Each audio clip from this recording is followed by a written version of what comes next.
Alright, so we're going to be breaking down Danilo Marques versus Mike Rodriguez.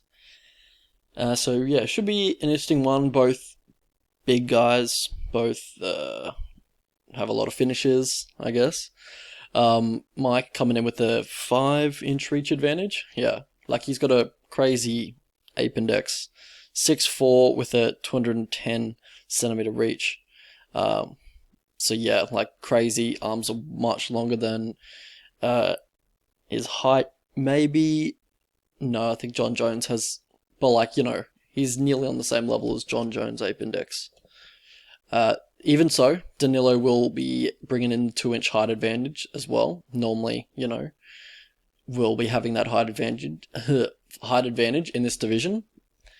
But yeah, obviously not longer. This case, he's not a young guy. He's 35, Danilo. Neither is Mike, but he's much younger. He's more in his athletic prime at 32 than Danilo is. Big guy, probably expect him to slow down at about 35, probably even younger. But yeah, we'll break this one down. Alright, we'll get into the striking. So, we'll do Danilo first, because he's much easier. So pretty much he's just looking for the takedown, like when he's on the feet. He doesn't throw much offense at all. He's only looking to maybe jab and then start shooting for a single leg.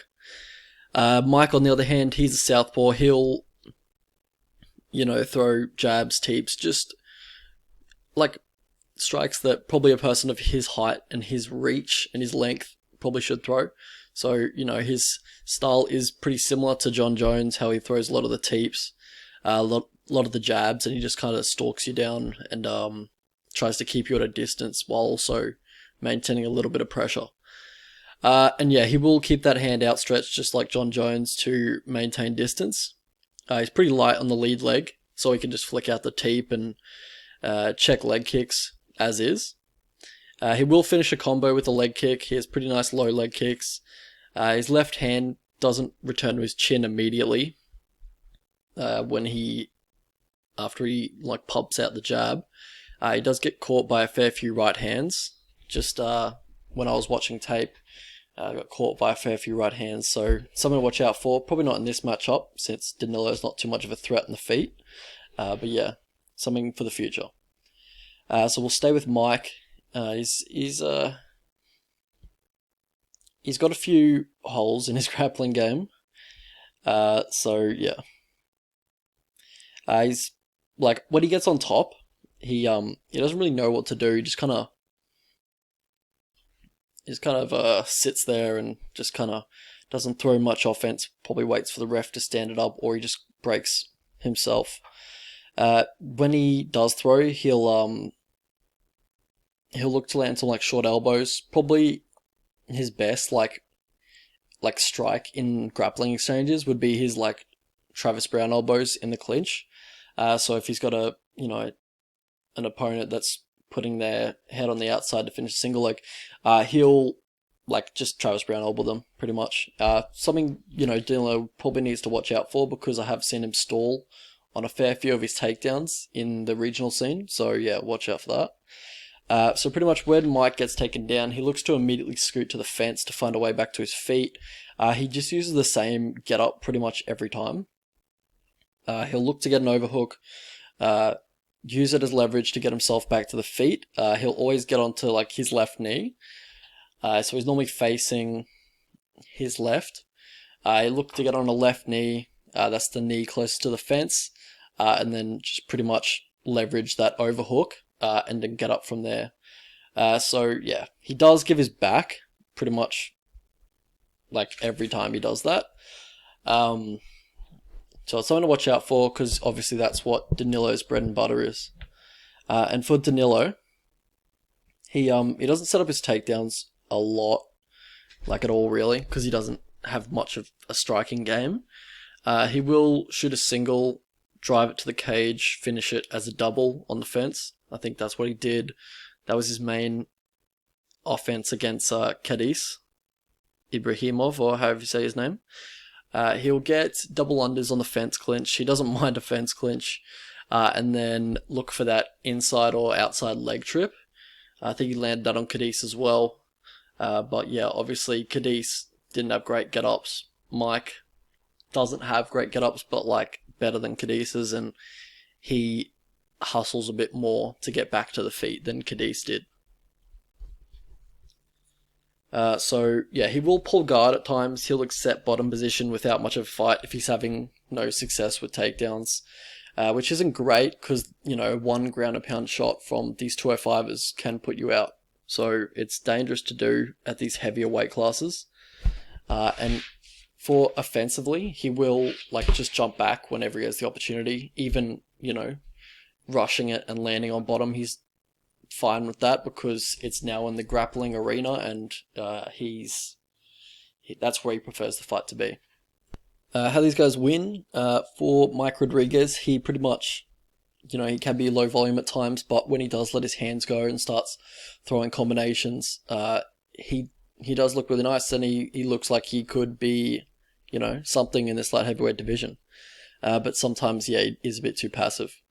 Also, he's got good Muay Thai plum clinch control. He'll, you know, he's obviously very strong in that position, got like big hands that he can control the opponent's posture with by grabbing their neck. And when he's in that position, he'll look to knee the body, frame off elbows. So yeah, I'd like to see him do it in this match because maybe not actually.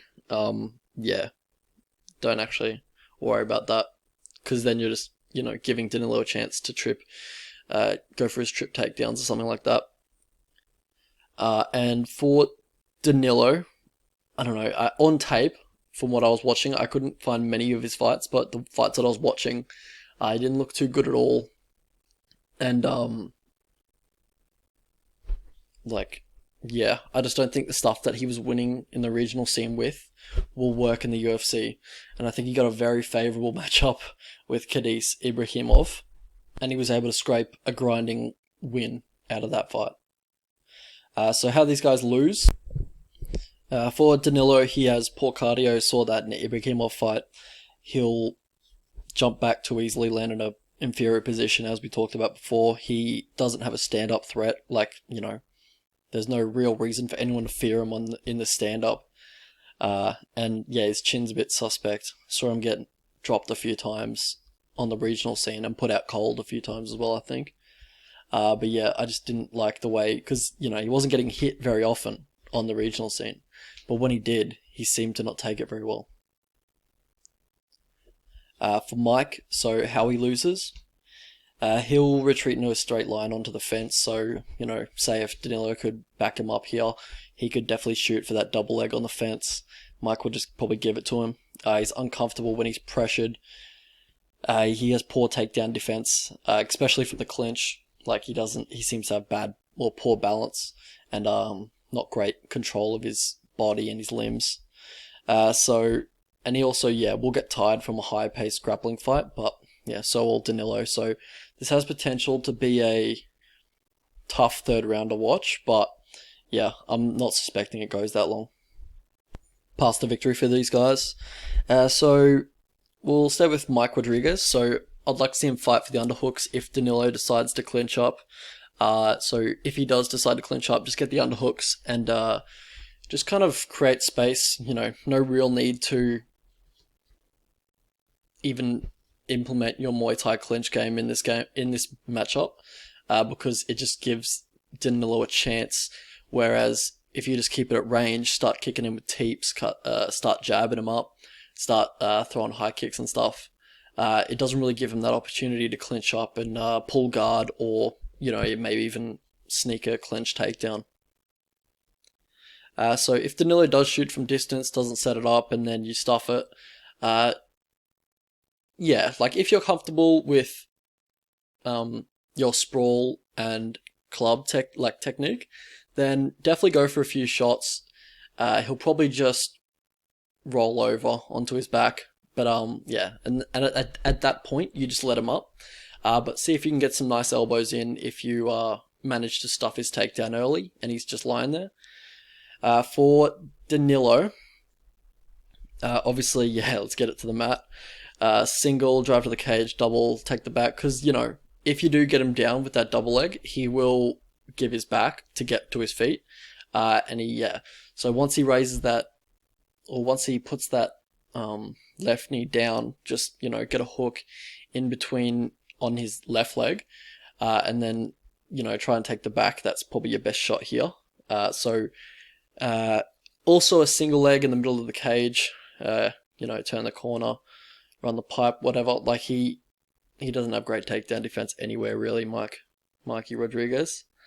And obviously, just top control, just try and get to the mat, basically. Alright, so how I see this fight going, in my opinion, I don't think Marques is UFC level, from what I saw on tape. So with that being said, like, his strongest area is Mike's weakest. So Mike should definitely win this fight in the feet, just keeping distance, like touching him up from range. But Danilo, he definitely wants the fight where Mike is his weakest. So, Mike's flaws may be exposed here. Well, not exposed because they've been exposed for a long time, but they might be shown here. And so I wouldn't go big on this fight just for a betting standpoint. But I do think Mike Rodriguez wins by KO, probably in the first round. What are we doing here? Whoops. Oh, fuck's sake. So where was I? So where's the screen? There we are. Fuck's sake. Whatever. Just trying to move it out. There we go. Alright, so here he is. So obviously the money line probably wouldn't take that. So what's that, giving him a 68 or something % chance of winning, which is probably correct. I'd probably even line it more than that, but I just don't like betting someone like Mike Rodriguez at that price. So I'd probably just wait for the inside the distance line to come out, and if that's like 190 or like $2, I'd probably maybe put half a unit to 1.5 units on it, depending how I'm feeling on the day. But so you don't want to trust a guy like Mike Rodriguez with too much of your money, because you saw what happened in the Ed Herman fight. Like, he just looked terrible on the ground after dominating that whole fight. So that's the play. Alright, we'll get to the next fight.